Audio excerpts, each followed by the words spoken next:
Good morning, Michelle Saxman here, and ready to share with you some time with Jesus Calling by Sarah Young on September the 16th. I designed you to live in union with me. This union does not negate who you are. It actually makes you more fully yourself. When you try to live independently of me, you experience emptiness and dissatisfaction.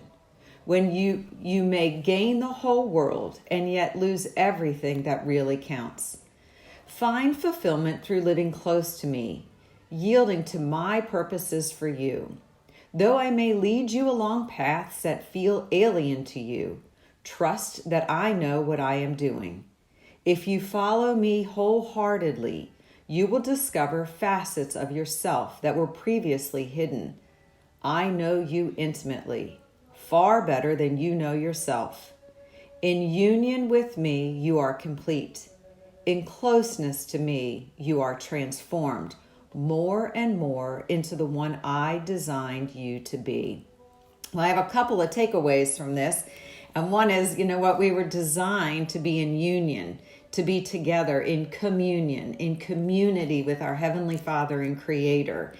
This union, and I kind of think about that inverse living where this culture likes to lead us toward independence, to self-sufficiency.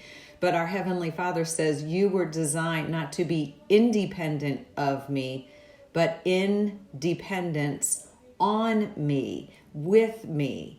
And there is such a relief in that we're not called to this level of isolation and emptiness and do it on your own and buck up and prove and all this stuff. He's saying, walk with me, and then my purpose, my design will be revealed through you. So y'all, this is not about what we have to accomplish, but what he can accomplish through us. And to me, that just kind of takes a big burden off of my back of what I have to quote, prove and accomplish. But this other thing is, and I'll say this really because I've read this, I contemplated, I wrote a little bit, but this time in reading, it says, when you try to live independently of me, you experience emptiness and dissatisfaction.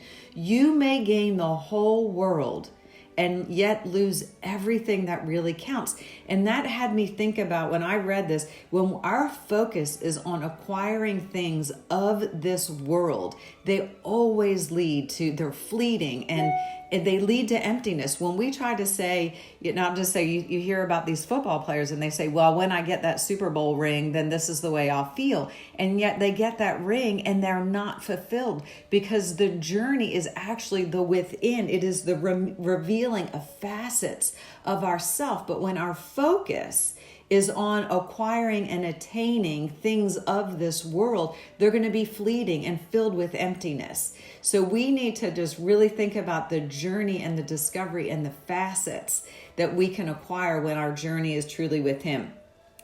Two other quick takeaways is the wholeheartedly, when we follow him truly with our heart's desire. When our heart's desire is the communion with him, then that journey is going to be a little bit more with ease, because he guarantees our path is going to be kind of difficult at times and even feel alien to us.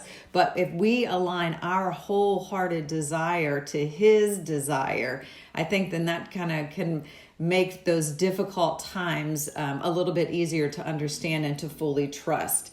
But the last sentence is that you will be transformed more and more to what I have designed you to be, because we hear a lot of things about what this culture tells us that we need to be. And whether it's things our parents have said, our teachers have said, our coworkers, whatever it is who we're called to be. But really and truly, when we're in real communion, close union with our Heavenly Father, it is who He will reveal who we are called to be. And I also think about this level of isolation that we currently live in. We have all this social media that leads us to be, quote, connected, yet it's really void of community.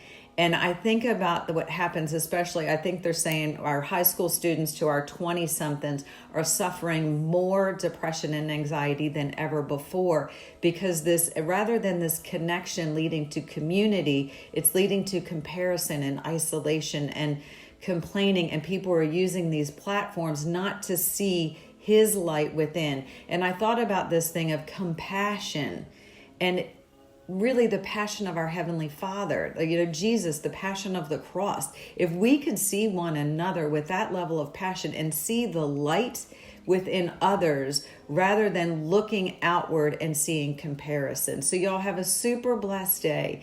Be in communion, in union with our Heavenly Father, seeing others compassion with passion. Y'all have a super blessed day, and I'll talk to y'all soon. Bye-bye.